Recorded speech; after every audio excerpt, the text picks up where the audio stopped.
नमस्ते स्टूडेंट्स, कैसे हैं आप सभी लोग। Hope you people are well and आप अपने एग्ज़ाम्स की प्रिपरेशन अच्छे से कर रहे हैं। आज हम लोग ज्योग्राफी का chapter number 3 that is water resources करने जा रहे हैं। और इस चैप्टर में हमें क्या क्या पढ़ना है, देखिए चैप्टर के नाम से समझिए। चैप्टर का नाम क्या कहता है, वाटर रिसोर्सेज। तो हम इस चैप्टर में, देखिए ऐसे तो आप टेंथ की जो भी किताब देखिए मोस्टली ये सब इन्वायरमेंट्स के इन पर ही बनी हुई है, लेकिन यह चैप्टर जो मेनली फोकस करता है वो है आपको water as a resource. Water क्यों ज़रूरी है, क्या काम है वाटर का। हालांकि पानी तो ऐसा है जो कि आप जानते ही होंगे क्या काम है, ठीक है। तो अब हम लोग वाटर एज अ रिसोर्स को पढ़ते हैं, ठीक है। हम लोग यहाँ पे एनसीईआरटी को लाइन बाय लाइन पढ़ने की कोशिश करेंगे। You already know that third fourth of our surface covered with water, but only fresh water.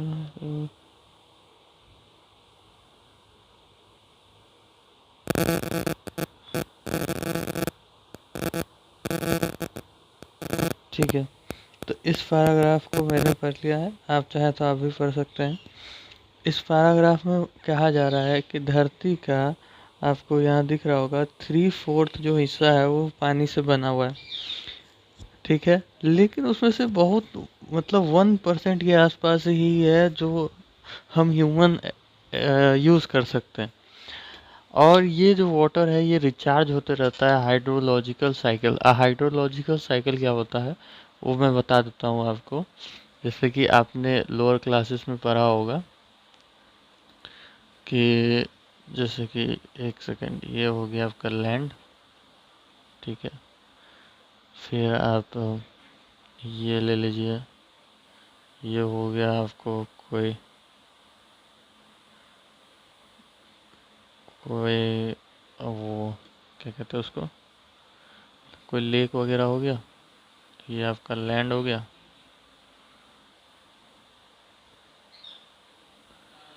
ठीक है। और अब आप यहाँ एक छोटा सा पहाड़ ले लीजिए, पहाड़ का कलर क्या डाल दूँ,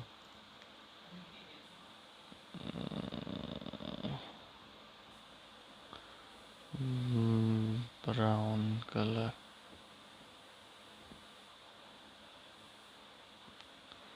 ठीक है। चलिए इसका क्या, ये आप एक पहाड़ ले लीजिए, ठीक है। अब होता क्या है सो आप समझिएगा, ठीक है। एक सेकेंड, अभी भी एक कम है। अभी ठीक।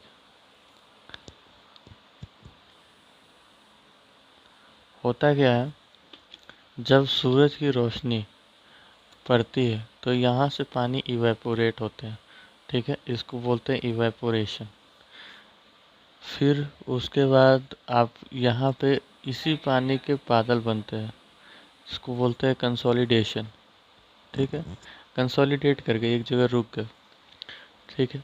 अब ये बादल चलते हुए आपको जाएंगे, ठीक है। ये बादल चलते हुए आपको जाएंगे और बादल, हाँ देखिए ये बादल आपको चलते हुए जाएंगे और जैसे ही ये कोई पहाड़ से टकराएंगे, ये उसके बाद क्या होगा कि बादल छोटे छोटे छोटे छोटे बारिश के बूंदे बन के नीचे आ जाएगी। ये जो पूरा साइकिल है इसको बोलते हैं हाइड्रोलॉजिकल साइकिल। फिर यहाँ से ये पानी ग्राउंड वाटर हो जाएगी, ग्राउंड वाटर में चली जाएगी। फिर वी एज अ ह्यूमन यहाँ पे ड्रिल करेंगे और यहाँ से पानी यूज़ करेंगे, ठीक है। तो ये वाला पार्ट तो वाटर हाइड्रोलॉजिकल साइकिल का पार्ट नहीं है, ठीक है। लेकिन ये जो पार्ट मैंने आपको बताया ये एक हाइड्रोलॉजिकल साइकिल का पार्ट है। अब हम लोग आगे आ जाते हैं, ठीक है।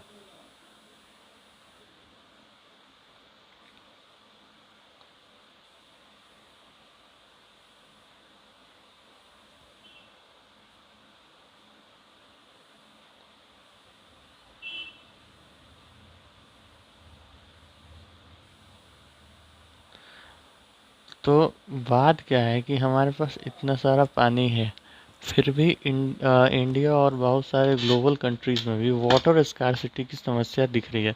अब वाटर स्कार्सिटी क्या होता है? जैसे वाटर स्कार्सिटी क्या होता है कि सिंपल सिंपल बात करिए कि शॉर्टेज ऑफ वाटर जब होता है ना, उसको कहते हैं वाटर स्कार्सिटी। मतलब जितना का नीड है उससे कम पानी जब हो जाए तो वो हो जाता है वाटर स्कार्सिटी। ठीक है, अब हम लोग आगे पढ़ते हैं। Difficult imagine.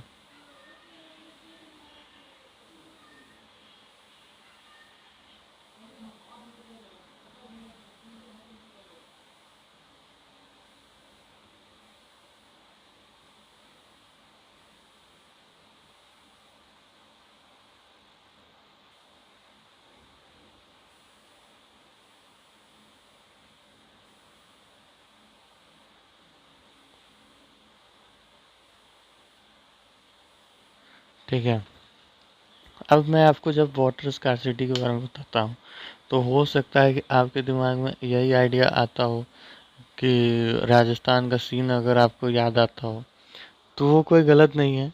किसी किसी कारण से, सीजनल कारण से भी ये चीज़ होती है कि हाँ, किसी रीजन में पानी नहीं है। मगर ज़रूरी नहीं है कि हर बार यही कारण हो। सबसे ज़्यादा कारण जो होता है वाटर स्कार्सिटी का है, वो है ओवर एक्सप्लॉइटेशन। ठीक है, हम लोग गलत तरीके से पानी को इतना यूज़ कर रहे हैं कि पानी का खत्म होना एक सामान्य बात हो जाएगा। समझ गए? यही बातें इसमें बताई गई है।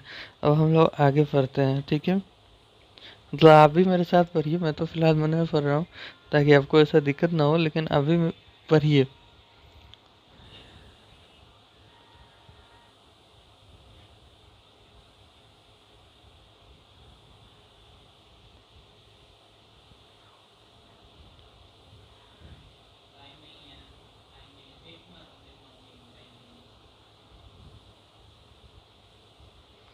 यहाँ पे वाटर स्कैर्सिटी क्यों हो रही है उसके बारे में बताया गया है। तो एक कारण तो यहाँ दिया गया है ओवर एक्सप्लॉइटेशन।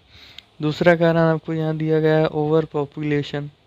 ठीक है, अब ओवर पॉपुलेशन, जैसे जैसे मान लीजिए कि आपको पॉपुलेशन बढ़ेगी, अब पॉपुलेशन को आपको खिलाना पिलाना तो पड़ेगा ही। अब बात यह है कि आप मान लीजिए कि कोई भी क्रॉप मत लीजिए। जैसे कि आप मान लीजिए ना कि आप एक काम करिए, आप चावल का एग्जांपल ले लीजिए, राइस का। ठीक है, राइस से क्या होता है, जैसे राइस जो है जब उगता है तो भी उसको बहुत सारा पानी चाहिए। उसके बाद जब वो बनता है, जब वो पतीले में बनता है, तो आपने चावल बनते हुए कभी देखा हो तो गौर किया हो, उसको बनते हुए भी पानी चाहिए। ठीक है, तो राइस इतना पानी मांगता है उसको बनते हुए। और कभी आप ना सूखा चावल सिर्फ खा के देखिएगा, आपको खाते वक्त भी पानी मांगेगा चावल। चावल को इतना पानी चाहिए, उसको हर जगह पानी चाहिए, उसको उगते बनते खाते सब जगह पानी चाहिए। तो अब पॉपुलेशन जैसे जैसे बढ़ेगी, मान लीजिए, तो उस हिसाब से आपको खाना भी खिलाना होगा, एग्रीकल्चर भी करना होगा। दूसरा बात क्या है, एग्रीकल्चर तो फिर भी छोड़ दीजिए, एक इंसान को WHO को आप जानते होंगे, वर्ल्ड हेल्थ ऑर्गेनाइजेशन, उसने कहा है कि एक इंसान को 2 से 5 लीटर पानी पर डे पीना चाहिए। एवरेज भी हम लोग ले लेते हैं। ठीक है, तो 4 लीटर का एवरेज अगर आप लीजिएगा पर डे, तो हम लोग की आबादी कितनी है? तो अभी तो सेंसस हुआ नहीं है करंटली का, लेकिन लास्ट सेंसस 144 करोड़, 144 इंटू अगर आप 4 करें, ठीक है, तो आपको इसमें क्या दिखेगा?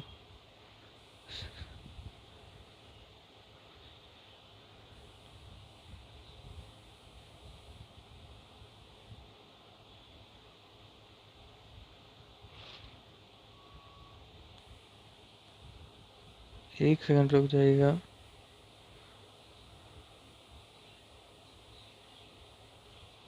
एक सेकंड मित्र, मुझे टाइम दीजिएगा आप लोग। मैथ मेरी भी थोड़ी सी कमजोरी है।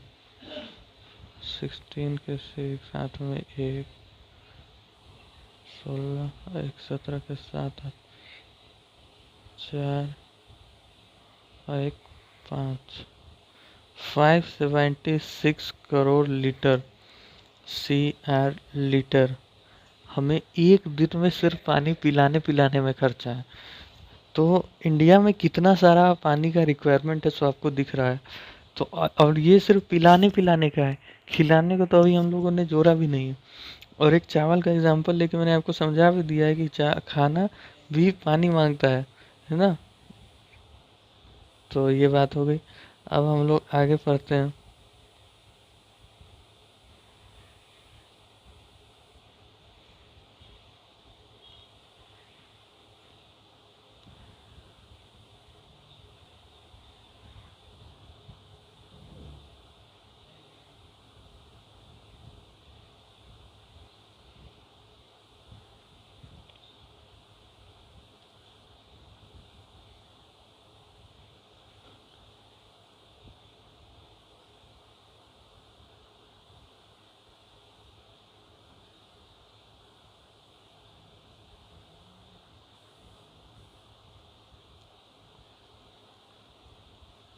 ठीक है, यहाँ पे बताया जा रहा है कि आप लोगों ने बहुत मतलब इससे आपको समझ में आता है कि इंसान को खाने के लिए पीने के लिए हर जगह पे पानी की बहुत ज़्यादा ज़रूरत है। पहली बात तो ये हो गई। दूसरी बात, ओवर एक्सप्लोटेशन एग्रीकल्चर में भी पानी का बहुत ज़्यादा हो रहा है।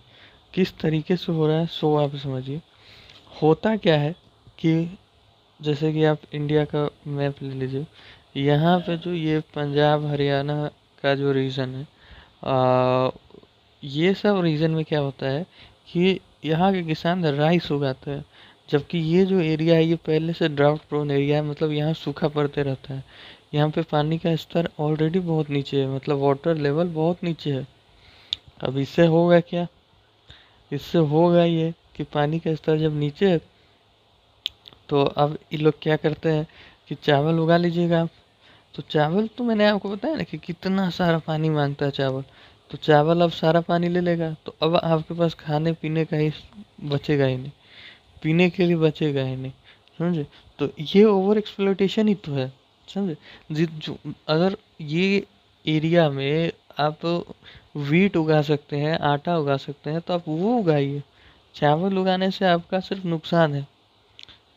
इसके ऊपर गवर्नमेंट को भी देखना चाहिए। गवर्नमेंट चावल पे सब्सिडीज देती है। सब्सिडीज क्या होता है मैं अभी आपको बताऊंगा। तो गवर्नमेंट सब्सिडीज देती है, इसलिए ये लोग भी क्या करें, मजबूरी में उगाना पड़ता है। लेकिन इसके ऊपर ध्यान देना चाहिए। चलिए आगे पढ़ते हैं। Protection but have already wonder this.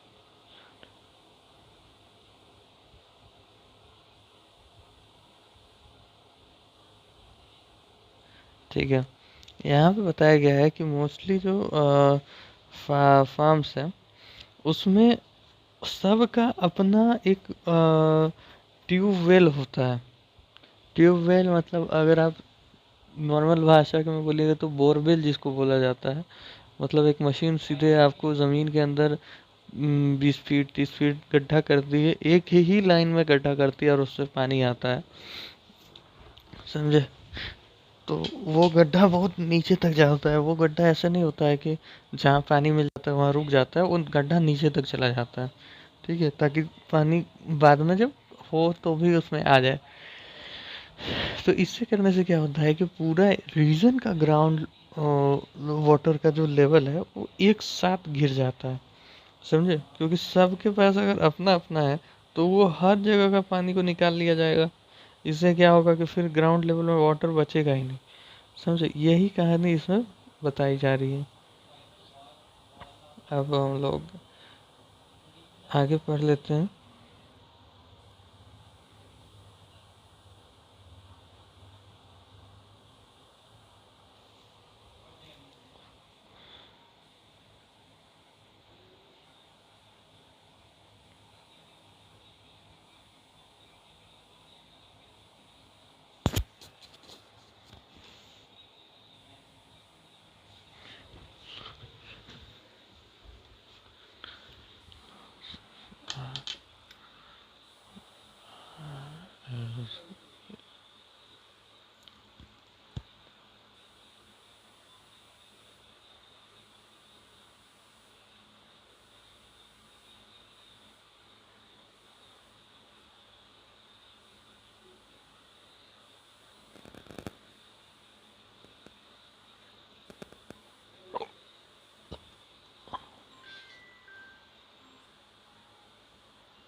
ठीक है, इस पैराग्राफ में हमें क्या बताया गया है कि जब इंडिया नया नया आज़ाद हुआ था उस समय में इंडिया में रैपिडली इंडस्ट्रियलाइजेशन और अर्बनाइजेशन हुआ, मतलब नए नए शहर बने, इंडस्ट्रीज़ बनी।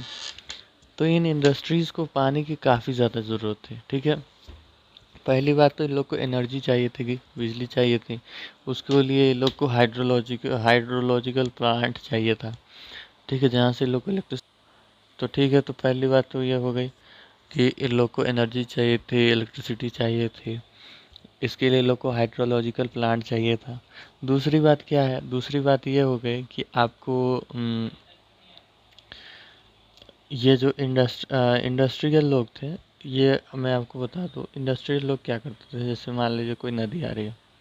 ठीक है, ये लोग अपने इंडस्ट्री जो है, अपनी जो मेन फैक्ट्री है वो यहीं बनाएंगे। अब ये क्या करेंगे कि जैसे ये नदी है, तो ये नदी तो सीधे चलती रहेगी। तो इन लोग अब क्या करेंगे कि सबसे पहले यहाँ से साफ पानी ले लेंगे।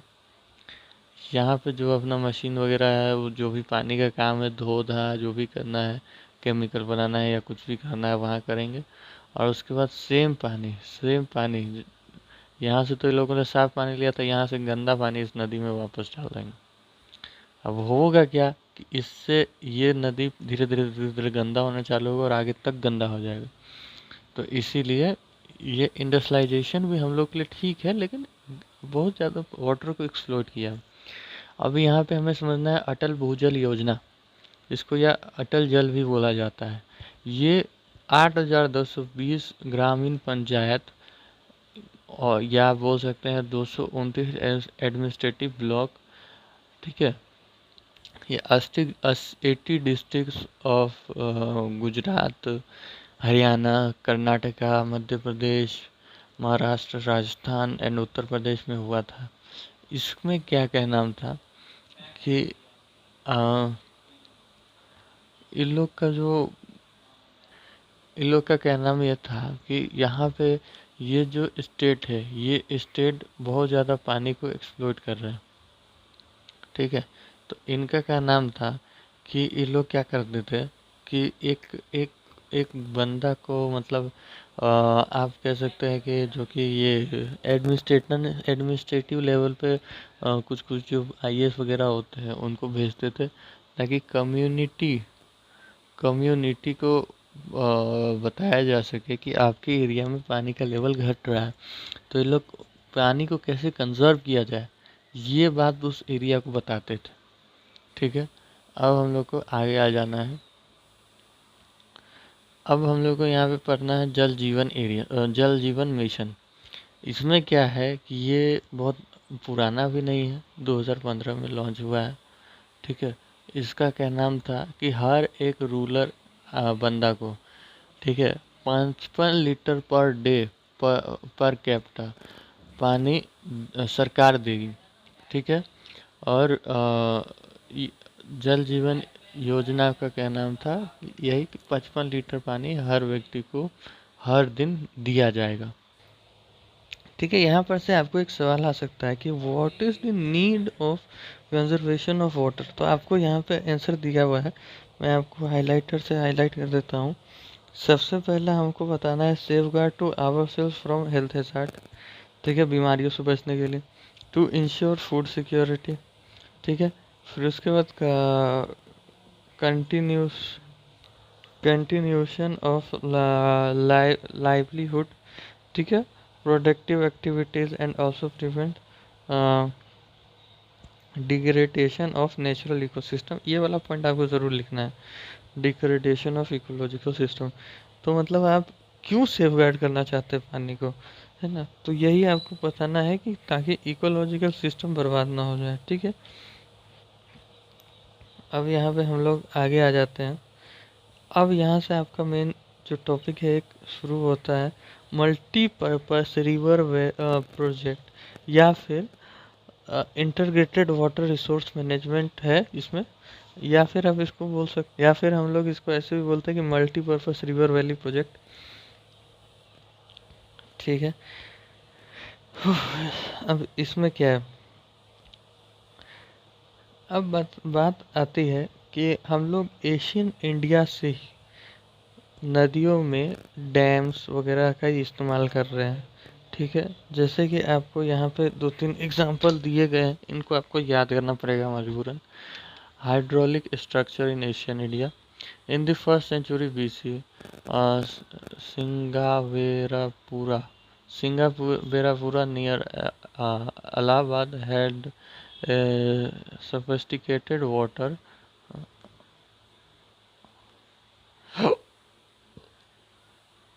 Harvesting system.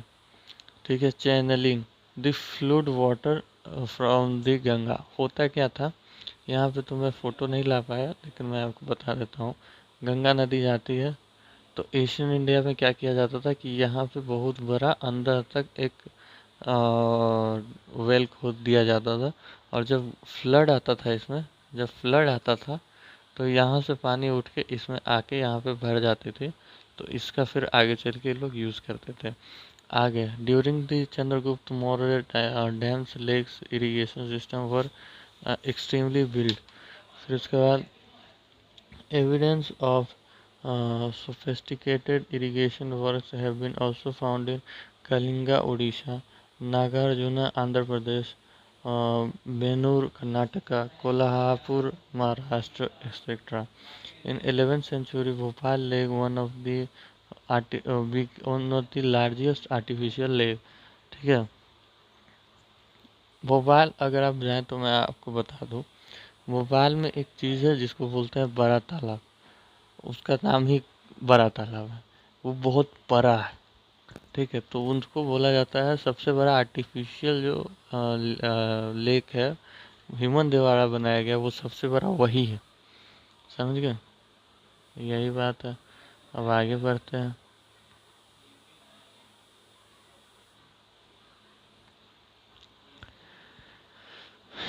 अब यहाँ से हमें डैम्स के बारे में पढ़ना है। डैम्स क्या होते हैं, डैम्स क्यों ज़रूरी है, ये वो लनपन लनपन। शुरू करते हैं।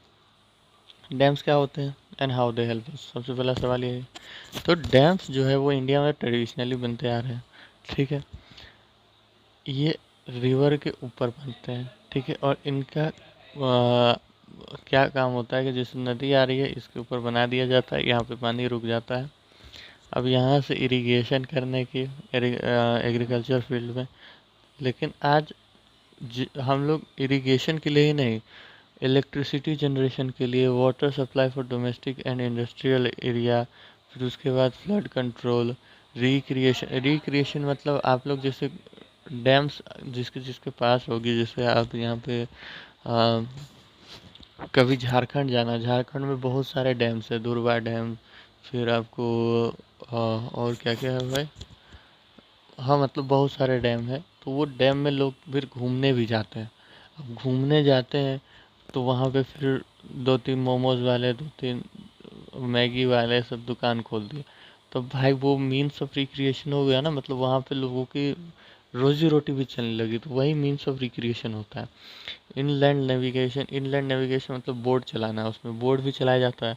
और फिश ब्रीडिंग, अब जैसे सरकार क्या करती है, डैम्स के ऊपर एक कॉन्ट्रैक्टर को कॉन्ट्रैक्ट दे देती है कि तुम मछली पालो इसमें। तो आजकल के टाइम में डैम्स इलेक्ट्रिसिटी जनरेशन, फिर उसके बाद domestic and industrial uses, flood control, recreation, inland navigation और फिश ब्रीडिंग के काम से भी यूज़ की जाती है। इसलिए डैम्स को आजकल मल्टीपर्पस प्रोजेक्ट भी कहा जाता है, क्योंकि ये बहुत सारे काम एक साथ करता है। ठीक है, एग्जाम्पल इसमें दिया हुआ है, सतलज बेसिन रिवर के बीच के अंदर जो बना हुआ है भांगर नांगर डैम, वो use both hydraulic power production and irrigation similarly in the Hirakud project. ठीक है, तो भांकर नागर डैम जो बना हुआ है, उस डैम में आप देखेंगे तो आज इरिगेशन भी होता है और इलेक्ट्रिसिटी जनरेशन भी होता है। सेम हीराकुंड प्रोजेक्ट जो बना हुआ है महानदी बेसिन में, उसमें आप देखेंगे कि वाटर एंड फ्लड कंट्रोल के लिए ही उसको बनाया गया है। ठीक है, अब यहाँ हमको पढ़ना है मल्टीपर्पज प्रोजेक्ट, अरे भाई सीधा रहना।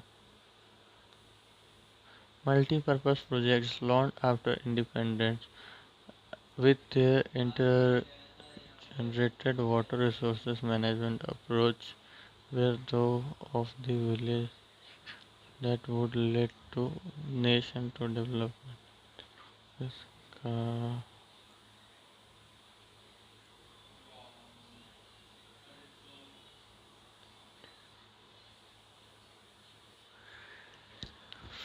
ठीक है।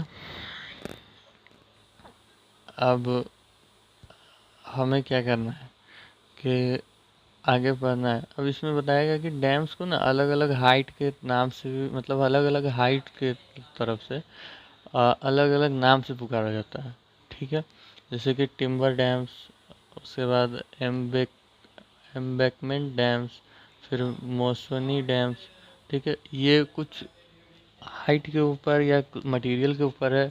हाइट के ऊपर आप सबसे सिंपल है major alternative dam as a low dam, medium height, height dam, high dams. ठीक है, तो ये सब हाइट के ऊपर बुलाया जाता है, ये आपको याद नहीं करना है। अब यहाँ पे थोड़ी पास्ट की बात, hydrological of the colonial past, sorry handicap of its colonial past. मतलब इंडिया को बोला जा रहा है कि जब इंडिया नया नया आज़ाद हुआ था तो जो लोग हम पे कॉलोनी जो राज करके गए थे, मतलब ब्रिटिशियर्स जो थे, वो हमें कहीं का नहीं छोड़ के गए थे। तब जवाहरलाल नेहरू ने प्राउडली प्रोक्लेम्ड किया था कि इंडिया में डैम्स जो है वो डैम्स जो है वो टेम्पल है ऑफ मॉडर्न इंडिया। ठीक है, रीज़न क्या था इसके पीछे लिखने आ सकता है, तो रीज़न है, रीज़न आपको वहाँ पे मैंने आपको जो बताया है, इरिगेशन, फिर उसके बाद इलेक्ट्रिसिटी जनरेशन, ये सब रीज़न आपको लिखना है। ठीक है,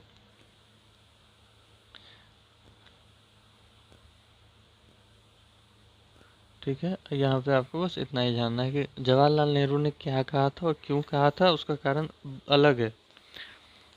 क्यों कहा था अगर पूछा जाए तो आपको सीधे सीधे एडवांटेजेस आपको लिख देने हैं और कुछ नहीं। ठीक है, बस मैं आपको एक चीज़ बताना चाहूँगा, रुकिए एक चीज़ मैं आपको बता देता हूँ। यहाँ पे ना आप एक चीज़ नोट कीजिएगा, ये आपको कोई नहीं बताएगा, ये बहुत इम्पोर्टेंट है। ठीक है, रुकिए रुकिए, ये हो गया, अभी जूम करना है। डैम्स डैम्स डैम्स डैम्स,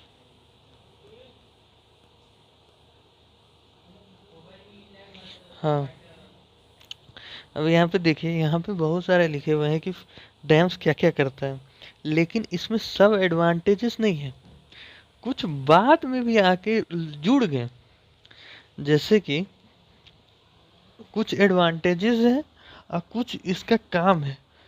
ठीक है, तो जब ये पूछा जाए ना कि जवाहरलाल नेहरू ने ऐसा क्यों कहा, तो सिर्फ आपको ये बताना है कि उस समय के हिसाब से जवाहरलाल नेहरू को क्या लगता था कि क्या हो सकता है। जैसे सरकार डैम बनाएगी, है ना, तो सरकार डैम क्यों बनाएगी? सबसे पहला बात इरिगेशन के लिए, दूसरा बात इलेक्ट्रिसिटी जनरेशन के लिए। ठीक है,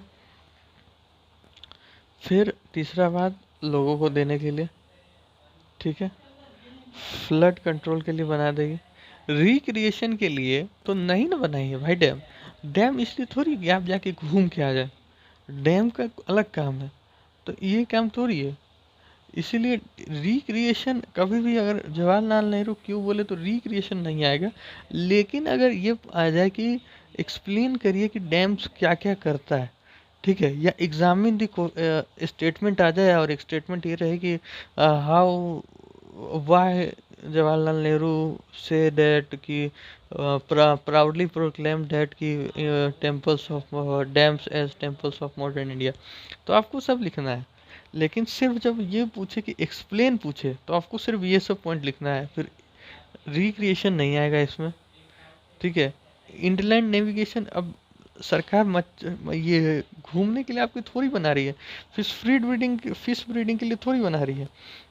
तो ये सब दो दो पॉइंट है जो कि आपको एग्ज़ाम में ध्यान रखना है, ठीक है। अब हम लोग आगे आ जाते हैं। हालांकि अगर ये आप याद नहीं भी रखे तो कोई बात नहीं, नंबर नहीं कटेगा आपका, अगर सारा भी आप लिख देते हैं तो यही। लेकिन अगर आप ऐसे लिखेंगे तो स्मार्ट मूव हो जाएगा हल्का सा, ठीक है। अब आगे पढ़ते हैं। अब आप यहाँ आ जाइए। यहाँ पे आपको मैं आपको बता दूं, यहाँ पे ये डैम्स की कुछ बुराई की गई है। तो डिसएडवांटेजेस के बारे में पूछे तब आपको ये वाले पॉइंट्स लिखने हैं। पढ़ लीजिएगा आप ताकि आप लिख पाए, बाकी मैं आपको समझा देता हूँ होता क्या है, सो सुनिएगा।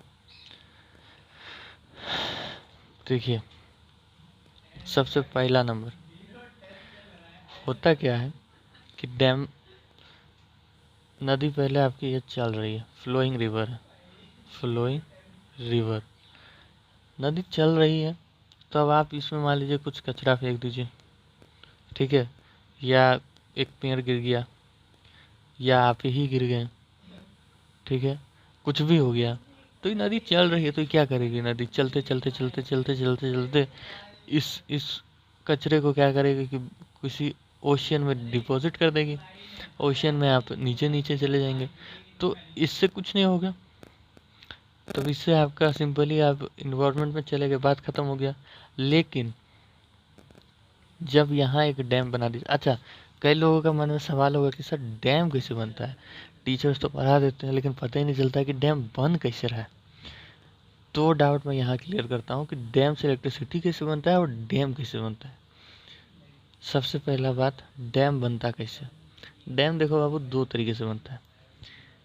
एक तो नदी जब छोटी हो, जब नदी बहुत छोटी हो तब डायरेक्टली पानी में ही ईंट ईंट रख के धीरे धीरे धीरे धीरे नदी को रोकते रोकते रोकते रोकते अंततः ये जो है एक डैम का आकार ले लेता है। दूसरा तरीका, नदी जब बहुत तेज हो तब तो ऐसे डैम नहीं बनाया जा सकता। तो सरकार क्या करती है इस स्थिति में, इस परिस्थिति में सरकार क्या करती है, नदी यहाँ से जा रही है, नदी को यहाँ से नहीं छेड़ती है क्योंकि बहुत तेज नदी जाती है। तब सरकार क्या करती है कि इसके हल्का सा दूर, ठीक है, इसके हल्का सा दूर यहाँ पे डैम बना लेगी ज़मीन पर ही। फिर सरकार क्या करेगी, सरकार अब क्या करेगी, क्योंकि अब इसको डायरेक्टली तो जोड़ नहीं सकती, यहाँ पे खोद नहीं सकती, सरकार अब यहाँ से धीरे धीरे रास्ता खोदना शुरू करेगी और इसको पूरा सटाएगी नहीं, यहाँ तक ला के छोड़ देगी, ठीक है। फिर यहाँ से खोदना शुरू करेगी, फिर उसके बाद यहाँ से खोदना शुरू करेगी, फिर यहाँ तक ला के छोड़ देगी। अंत में अब होता क्या है कि जब आप यहाँ पे देखिए यहाँ तक ला के छोड़ देगी, अब क्या किया जाता है कि एक साथ यहाँ का जो ये जो एरिया है इसको खोदा जाता है। अचानक से ये टूटने के कारण यहाँ से पानी आता है और उस समय ये खुला रहता है, ये पूरा पानी यहाँ से अचानक से यहाँ आता है और इसको ऑटोमेटिक तोड़ के वापस इधर आ जाता है। अब यहाँ का पानी का प्रेशर कम हो गया, यहाँ का पानी का प्रेशर कम हो गया, दोनों का कमी है, तो इस पे अब धीरे धीरे सेडिमेंटेशन करके इसको बंद कर दिया जाता है परमानेंटली। अब पानी का नया रूट कुछ इस टाइप का दिखने लगता है, जैसे ये था पानी का पुराना रूट सीधा, अब पानी का नया रूट क्या है, ऐसे, फिर उसके बाद ऐसे, फिर उसके बाद ऐसे ऐसे ऐसे ऐसे, और यहाँ है आपका डैम। ये होता है, ऐसे होता है डैम। अब डैम इलेक्ट्रिसिटी कैसे बनाते हैं, तो डैम के नीचे एक ऐसा टाइप का पाइप बन लगा रहता है, ऐसे ऐसे। अब यहाँ पे एक फैन लगा होता है, टरबाइन जिसको बोलते हैं। पानी धीरे धीरे धीरे धीरे यहाँ से हमेशा जाते रहता है, जब जब पानी जाता है टरबाइन घूमता है, टरबाइन घूमेगा तो इलेक्ट्रिसिटी जनरेट हो जाएगी। खैर, ये बात हो गई कुछ आपके डाउट्स। अब आगे की बात, डैम बना हुआ है, अब नदी जो चल रही थी अब वो रुक जाएगी यहाँ आते हुए, ठीक है, पानी यहाँ पे आपको आके रुक जाएगी। अब यहाँ से जो चीज़ आगे निकल जानी चाहिए थी, ठीक है, कुछ कुछ जो सामान यहाँ पे गिरे हुए थे वो आगे निकल जाने चाहिए थे, वो निकल नहीं पाएगी। तो अंततः क्या होगी कि वो अंदर जाके नीचे जाके बैठ जाएगी। तब इससे क्या होगा कि पानी का लेवल हाई हो जाएगा, यहाँ तक पानी भरने लगेगा अचानक से। ठीक है, यहाँ तक पानी अचानक से भरने लगेगा। इससे क्या होगा, पानी का लेवल जब हाई हो जाएगा तब जो डैम फ्लड कंट्रोल करने के लिए बनी थी अब वही फ्लड ला देगी। आयरनी। पहली हो गई ये कहानी, ये डिसएडवांटेज। दूसरा डिसएडवांटेज, रंग बदल लेते हैं पेन का। हाँ, दूसरा डिसएडवांटेज क्या कि अब डैम बनने के कारण पानी का फ्लो रुक गया है। ठीक है, पानी का फ्लो रुक गया है। अब पानी का फ्लो जब रुक गया तो अब क्या होगा कि इस यहाँ से समझिए, अब देखिए, ये देखिए, ये मान लेते हैं पानी। यहाँ पे नीचे में आप मान लीजिए कुछ कुछ एक्वेटिक प्लांट्स हैं जो समुद्र में पेड़ पौधे होते हैं। डैम्स यहाँ बन गया है, पानी रुक चुका है।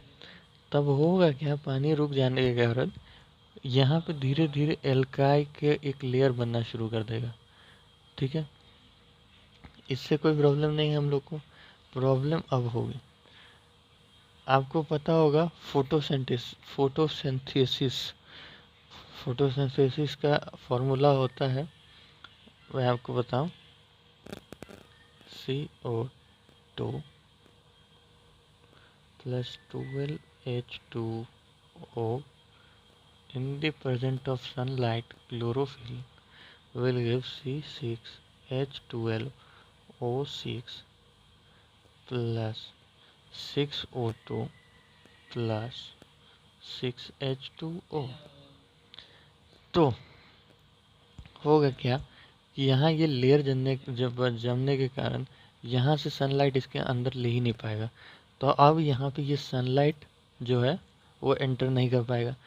प्लांट्स फोटोसिंथेसिस नहीं कर पाएंगे, प्लांट्स अल्टीमेटली निपट जाएंगे। प्लांट्स निपट जाएंगे तो यहाँ पे आपको पता होगा डिज़ोल्व ऑक्सीजन का फॉर्मूला। डिज़ोल्व ऑक्सीजन क्या होता है कि जैसे आपको लगता है कि H2O है तो H2O में O तो है, तो वो ऑक्सीजन एक्वेटिक एनिमल नहीं लेते हैं। ऑक्सीजन H2O के मॉलिक्यूल उसके बीच में ऑक्सीजन मॉलिक्यूल फंसा हुआ रहता है, वो ऑक्सीजन लेते हैं। तो यहाँ से आपको दिखेगा कि यहाँ पे जब प्लांट्स ही नहीं बचे तो ऑक्सीजन कहाँ से आएगा, तो डिज़ोल्व ऑक्सीजन का मात्रा कम हो जाएगा। अब यहाँ पे जो रहने वाले फिश वगैरह है, अब इनका भी कहानी। ठीक है, फिर आपको यहाँ पे दिखेगा कि फिर ऑक्सीजन ही नहीं बचेगा तो ये मच्छी लोग क्या क्या लेगी, कैसे रेस्पिरेशन करेगी, तो अल्टीमेटली मछली भी निपट जाएगी। तो इससे एक्वेटिक लाइफ भी डैमेज हो रही है। ये दो डिसएडवांटेजेस आपको लिखने हैं। हो गया, अब आगे की बात कर लेते हैं। अब यहाँ पे आपको कहानी समझाई गई है। याद है मैंने पहला वाला जो बताया, पहला डिसएडवांटेजेस के हिसाब से फ्लड, जिसको फ्लड रोकने के लिए बनाया था वही फ्लड ला रही है।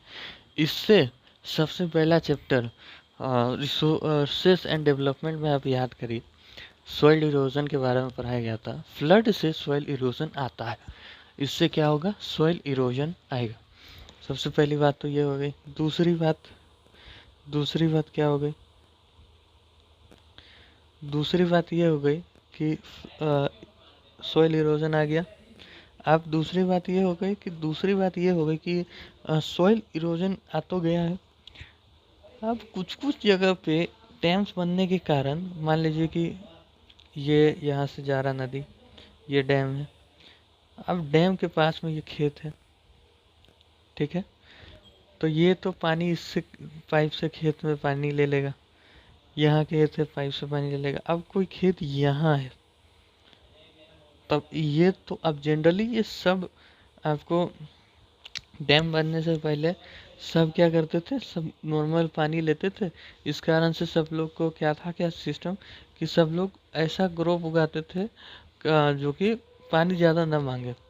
लेकिन अब क्योंकि लोग को पाइप से मिलने जा रहा, तो ये लोग उस टाइप का क्रॉप उगाएंगे जो पानी ज़्यादा मांगती है, जैसे चावल उगा लेंगे, समझे। तो इससे क्या होगा कि प्लांटेशन पैटर्न में चेंज आएगा। अब ये लोग सिर्फ वो उगाएंगे जिसमें पैसा ज़्यादा मिले, पानी ज़्यादा लगे, लेकिन अब वो नहीं उगाएंगे जो ज़रूरत है।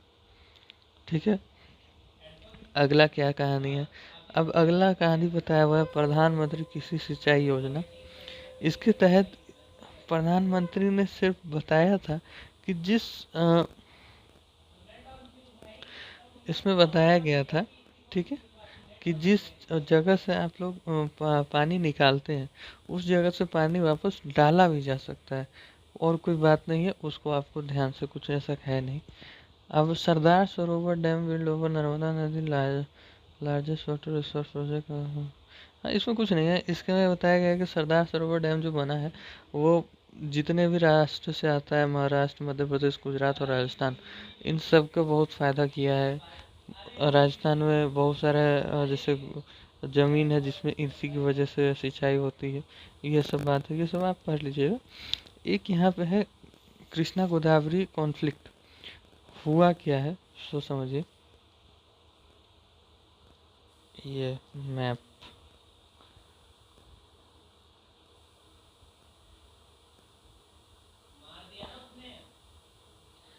एक सेकंड रुक जाइएगा। आप यहाँ से देखिए, ये देखिए यहाँ से ये आपको कर्नाटका है, तमिलनाडु, ठीक है। तो हमें स्टेट पे ध्यान देना है। यहाँ से एक नदी आती है कृष्णा नदी, कर्नाटका से शुरू हुई, तेलंगाना, आंध्र प्रदेश से होते हुए बे ऑफ बंगाल में गई। अब कर्नाटका वाला चाहते हैं कि यहाँ पे एक डैम बनाए, लेकिन इन तेलंगाना और आंध्र प्रदेश चाहते हैं कि यहाँ डैम ना बने क्योंकि यहाँ वाटर प्रेशर कम हो जाएगा। ठीक है, उसके बाद क्या कहानी है कि इसके लिए तीन राज्य आपस में लड़ रहे हैं। ठीक है, कि नहीं यहाँ डैम बनना चाहिए, नहीं यहाँ डैम नहीं बनना चाहिए। ठीक है, तो इस कारण से तीनों राज्य आपस में लड़ रहे हैं कि नहीं डैम बनना चाहिए, नहीं डैम नहीं बनना चाहिए। तो यही कॉन्फ्लिक्ट है कृष्णा का। सेम चीज़ आपको यहाँ दिख रहा होगा गोदावरी नदी में। ये रहा गोदावरी नदी। इसमें खाली कर्नाटका के साथ महाराष्ट्र भी जोड़ दीजिए तो वही कहानी है। तो यही, ठीक है, तो ये कहानी हो गई आपको कृष्णा गोदावरी कॉन्फ्लिक्ट की। अब आगे देखते हैं। अब हम लोग अपने चैप्टर के last topic that is rain water harvesting पे आ चुके हैं। रेन वाटर हार्वेस्टिंग इंडिया जैसे कंट्री में बहुत ज़रूरी है। ठीक है, और इंडिया जैसे कंट्री में इसको अलग अलग टाइप से किया भी जाता है। जैसे कि आप एग्जांपल देखेंगे तो तमिलनाडु तो ऐसे स्टेट्स में रेन वाटर हार्वेस्टिंग कंपलसरी है। अगर आप कोई बिल्डिंग बनाएंगे, घर बनाएंगे तो वहाँ पे रेन वाटर हार्वेस्टिंग करना नेसेसरी है। ठीक है,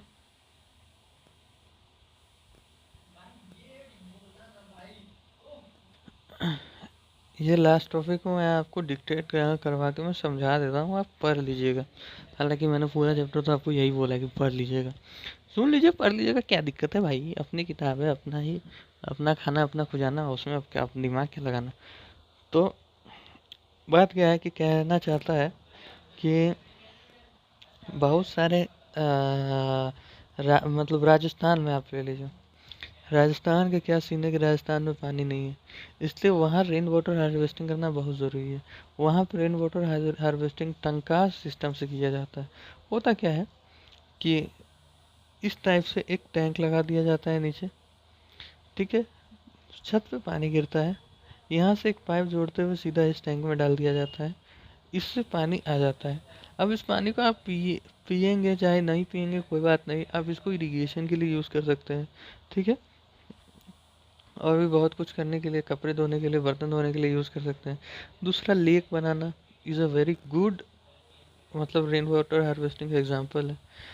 तीसरी बात इसमें लिखी गई है कि इंदिरा गांधी कैनाल जो है उससे करना ये अपना राजस्थान को सबसे ज़्यादा हाउस होल्ड करने का पानी मिलता है। ठीक है, दूसरा क्या है कि वही, और यहाँ पे और कोई ख़ास बात नहीं लिखी हुई है, लेकिन और एक ख़ास बात लिखी गई है, जैसे अपने ईस्ट इंडिया जो है, नॉर्थ ईस्ट इंडिया मतलब असम वगैरह तरफ, मेघालय तरफ। अब आप मेघालय की आयरनी देखिए, मेघालय का नाम ही है क्योंकि वो जहाँ पे सबसे ज़्यादा बारिश होती है मेघालय। लेकिन मेघालय चूंकि पहाड़ी इलाका है तो यहाँ बारिश तो होती है लेकिन सारा पानी नीचे चला जाता है। तो इससे के लिए यहाँ पे बैम्बू ड्रिप इरिगेशन सिस्टम का यूज़ किया जाता है। इसमें क्या होता है, सो मैं आपको बता देता हूँ इसमें होता क्या है। सो देखिएगा आप, जैसे कि एक सेकंड इंतज़ार करिएगा।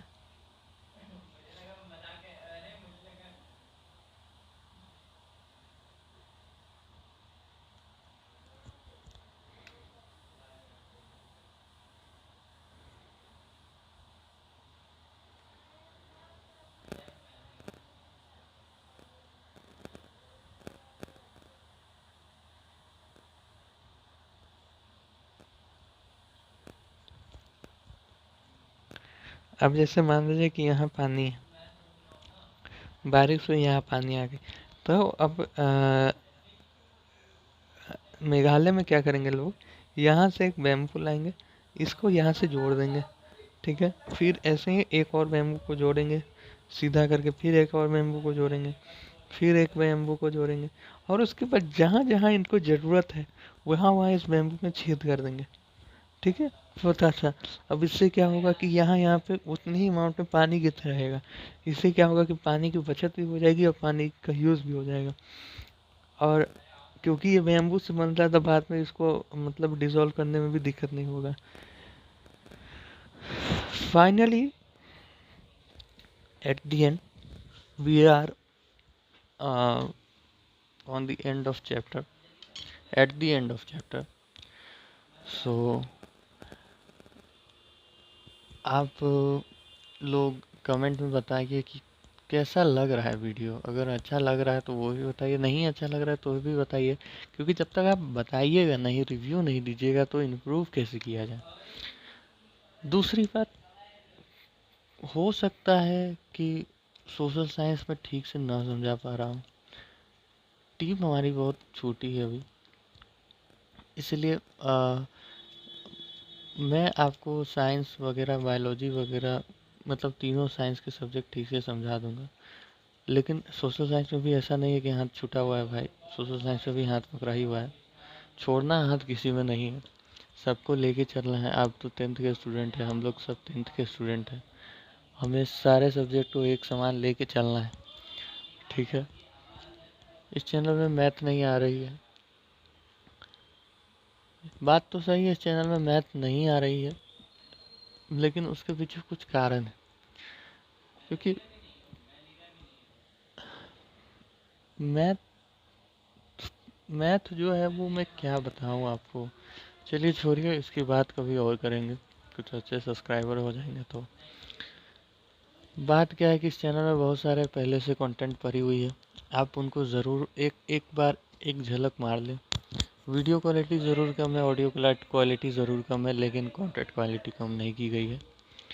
बहुत सारे प्रीमियम कंटेंट आपके लिए फ्री में रखा गया है, तो सपोर्ट करें। और आपको बहुत बहुत धन्यवाद, ऐसे ही साथ बनाए रखें। Till there, take care, bye bye, thank you, और लाइक शेयर सब्सक्राइब, बाय।